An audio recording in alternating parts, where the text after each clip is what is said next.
É muito bom voltar aqui ao canal do Lessa e poder falar de vitória para vocês nesta manhã de sexta-feira aqui no canal do Lessa. O Fluminense venceu o Remo aqui no Mangueirão, um estádio lindo, por sinal, muito bonito. Falamos dele muito no nosso pré-jogo ontem no Jornal, durante toda a transmissão, né? Um estádio que foi reformado, mas que não perdeu suas características. Continua sendo um estádio de futebol, apesar de ser um estádio olímpico. Essa pista olímpica aqui atrapalha um pouco, mas é um estádio de futebol, um estádio muito carismático, um clima muito interessante aqui, mesmo a torcida do Remo protestando bastante, né, revoltado, obviamente, acabou de perder também o campeonato, assim como o Fluminense, o Remo também perdeu o campeonato estadual para o rival, o Paysandu, ainda não venceu no Campeonato Brasileiro, está numa situação complicada, enfim, então, quando eu falo de clima, um clima de estádio, mas não necessariamente um clima bom aqui no Mangueirão. Estou aqui bem do gramado, não vou gravar virado pro gramado, porque senão a luz aqui do refletor acaba atrapalhando muito, mas estou bem aqui no gramado, no Mangueirão, nesse pós-jogo. É um estádio super operacional, super prático, a gente consegue acessar o gramado aqui com facilidade, e é daqui que eu vou falar com vocês sobre essa vitória do Fluminense, que representa muito mais do que os 3 pontos, representa mais do que se aproximar da liderança do Campeonato Brasileiro, que pode acontecer. O Fluminense vai ter mais 3 jogos no Maracanã, isso é muito importante, pode significar realmente não só chegar no topo, mas se manter no topo, talvez pensar pós-data FIFA, se o desempenho for bom, daqui a pouco vai ter parado para a Copa do Mundo. Então é importantíssimo que, assim como no ano passado, o Fluminense se mantenha na parte de cima da tabela do Brasileirão antes dessa pausa para a Copa. Mais um passo de cada vez. E por que eu falo que essa vitória ela representa mais do que esses 3 pontos importantíssimos? Porque o time vinha de uma derrota bastante dolorosa na final do Campeonato Carioca. Precisava mostrar para o torcedor que aquele Fluminense que vinha muito... Dá para dizer que vem, porque infelizmente o título tem um peso muito grande, da forma como ele foi perdido, não dá para negar, fica uma cicatriz. Mas o time vem fazendo um bom início de ano, vinha dando sequência a números absurdos, jogando como mandante no Maracanã. Enfim, o trabalho do Zubeldia sendo muito elogiado e com razão, e quando tem que criticar, faz parte também, a crítica ela precisa existir para que a gente possa cobrar. O torcedor, quando se sente no direito, ele também tem que cobrar. Mas perder aqui hoje contra o Remo talvez significasse entrar naquela espiral negativa de que está tudo errado, que nada presta, que tem que mudar absolutamente tudo, e não é assim. Não é assim. Eu acho que o jogo de hoje mostrou isso. O Fluminense tem uma base interessante, o Fluminense tem um jeito de jogar, uma forma de jogar, e ela pode ser potencializada à medida que os reforços que chegaram, aos poucos vão se adaptar, vão entrar no time e vão ganhar oportunidades e chances com o Zubeldia.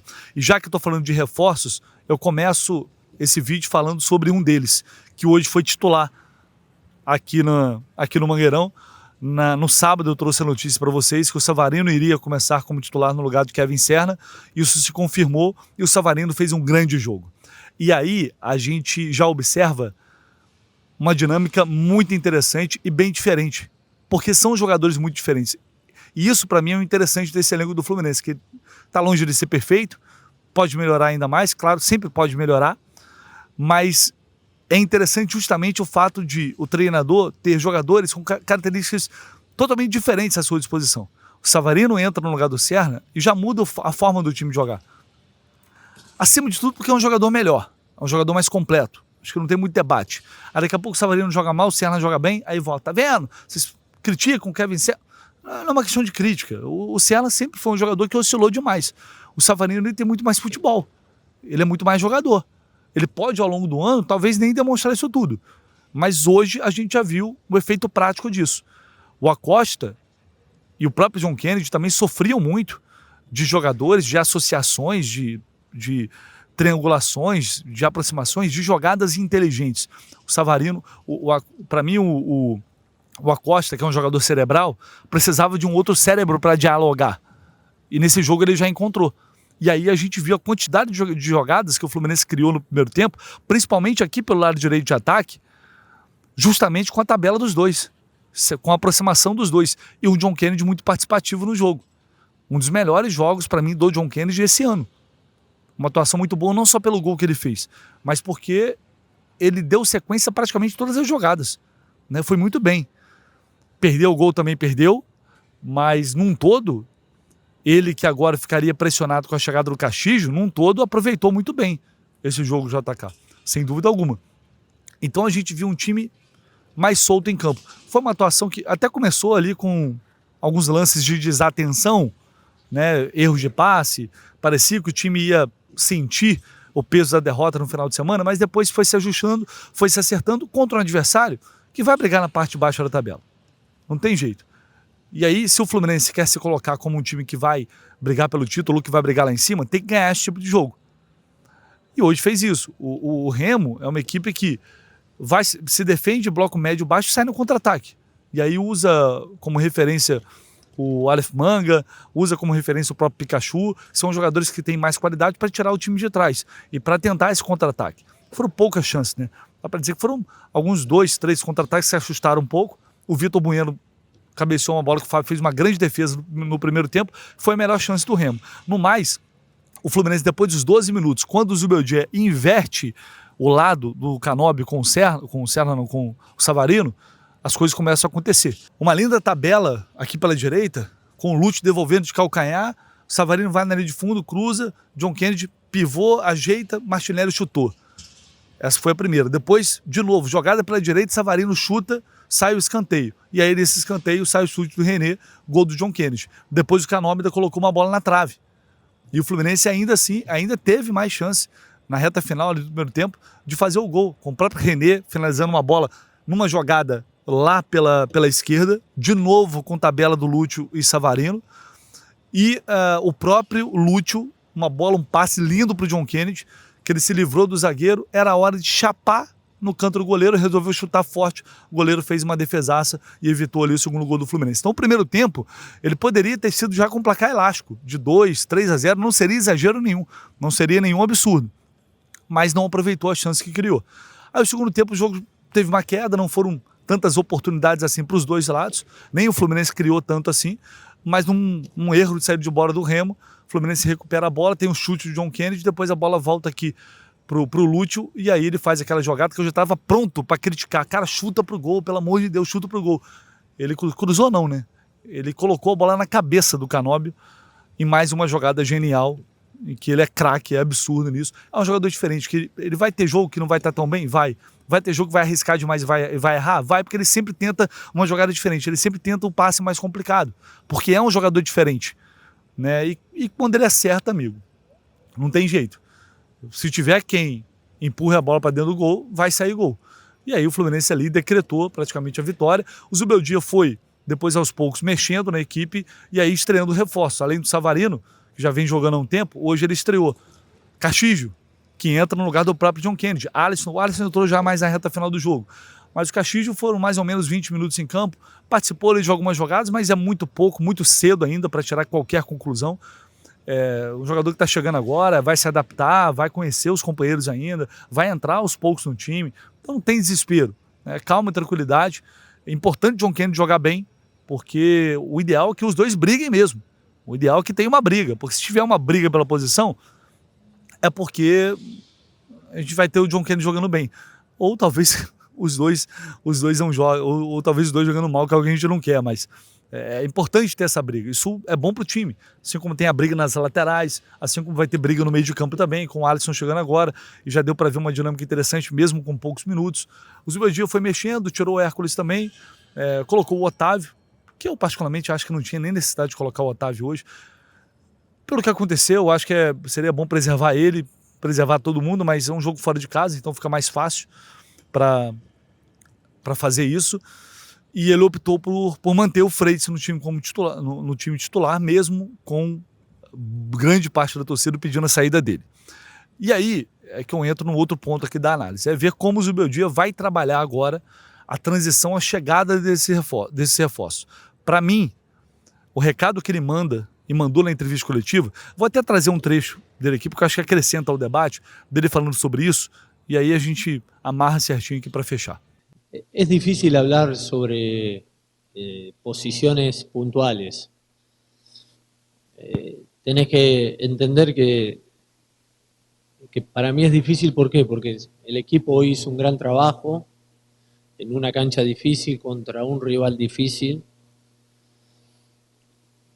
que aquí había empatado con Mirasol y había empatado con Internacional, dos muy buenos equipos.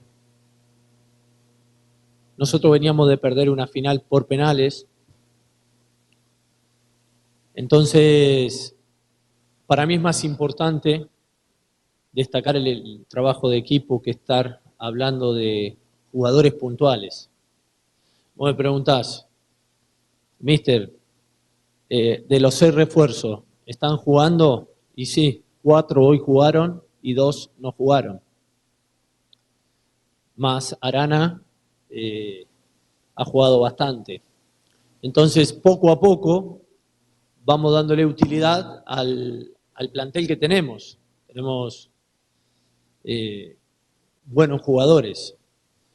Pero la mejor noticia es que hoy fuimos bastante sólidos defensivamente, que el equipo jugó bien, defendimos bien, atacamos bien, los atacantes convirtieron y cuando ellos nos exigieron, la defensa respondió bien y cuando la defensa no respondió bien, Fabio tapó una buena bola. Entonces para mí esa es la respuesta más importante, ¿no? Sin dudas que vamos a usar a la mayoría de los jugadores. Se han ido muchos jugadores y han llegado 6 jugadores muy importantes, de un buen nivel, y que poco a poco, en un calendario que es denso, con muchos partidos, todos tendrán oportunidades de mostrar adentro de la cancha, ¿no? No se trata de un hombre o dos, sino del equipo. E hoje ganhou o equipo, que para nós é muito importante. Então, essa resposta do Zubeldia que ele fala, olha, os jogadores estão chegando, para mim é mais importante falar do time do que de jogadores específicos. Para mim o recado que ele manda nas entrelinhas é, todo mundo que chegou, beleza, custou 60 milhões, custou 20, custou 30, 40, vai ter que brigar pelo espaço. Não tem jogador com vaga cativa no time, não tem jogador que vai chegar e jogar só com nome, não tem jogador que vai chegar e vai jogar só porque custou milhões e milhões, vai ter que brigar pelo espaço. É a sensação que eu tenho. E aí vai ser uma consequência natural. O Freitas, por exemplo, tem 2 cartões. O Freitas, ele vai acabar levando o 3º cartão amarelo. E aí, quando o Midian entrar no lugar dele, se ele for bem, pode ganhar a posição aí. Castillo, no lugar de John Kennedy, é a mesma coisa. John Kennedy vai se desgastar, tem vários jogos na temporada. Ele também vai, em algum momento, não vai jogar. E aí pode ser a chance dele assumir o lugar no time. Então isso vai acontecer gradualmente e naturalmente, acredito, principalmente se os resultados estiverem respaldando. Se o Fluminense seguir pontuando e ganhando. Vai depender dos jogadores. E o Zubeldia que está lá dentro, não tem jeito. O cara tem que... Ele não pode ignorar o que está acontecendo em campo. Mas ele vai tomar decisões levando em consideração também uma gestão de grupo. De mostrar para o grupo, falando, ó, quem está jogando vai jogar por mérito. Se jogar melhor, vai continuar no time. Se estiver treinando bem, vai jogar. Eu creio que ele deseja passar esse recado para o grupo. Porque eu sei, tem muita gente que fica... Eu também fico. Que é muito pisar em ovos. Os caras ganham salários milionários, tem tudo. E tudo tem que ser cheio de dedo para tomar decisão. Mas, gente, o futebol é o que é. E no fim das contas, se o cara perde o vestiário daqui a pouco, se volta contra ele, o demitido é ele. Porque o jogador sempre fica ali, né? Fazem as merdas e ficam ali na espreita. Então ele vai levar em consideração uma série de aspectos para fazer as mudanças aos poucos. E elas vão ser feitas à medida em que ele for tendo a oportunidade, é o que eu acredito. Tá? Não necessariamente é o que eu concordo. Pro jogo de hoje eu já até para... Porque, cara, contra o Atlético, joga o Freitas, beleza, joga o Freitas. Mas, pô, se ele errar, o primeiro erro vai ter vaia. Aí gera de novo aquele clima ruim, aquela sensação ruim. Eu acho que talvez fosse melhor pro próprio Freitas poupá-lo um pouco, deixar um pouquinho ali, dar uma descansada na imagem dele. Pro próprio Zubel, acho que é melhor para todo mundo. Mas aparentemente ele não entende assim. E aí é o tempo que vai dizer, é o desempenho, é o clima. Agora serão os jogos do Maracanã. Não sei até que ponto o Zubeldia vai sustentar isso se não tiver, repito, né, um respaldo total de desempenho e resultado em campo. Só o tempo para poder dizer. É isso. O que importa hoje, o que importava hoje era ganhar bem. O Fluminense teve uma vitória com autoridade, construiu um placar que poderia ter sido mais elástico e leva esses 3 pontos agora para buscar a liderança no campeonato com essa sequência de jogos no Rio de Janeiro. Vitória importantíssima para dar uma tranquilizada, uma amenizada depois desse campeonato estadual que não terminou da forma como a gente imaginava e gostaria. Deixe seu like, se inscreva aqui no canal, tá? O seu comentário, como sempre, também é muito bem-vindo. A gente volta, claro, ao longo do dia, falando muito do jogo de hoje e também trazendo outras informações. Um abraço, valeu!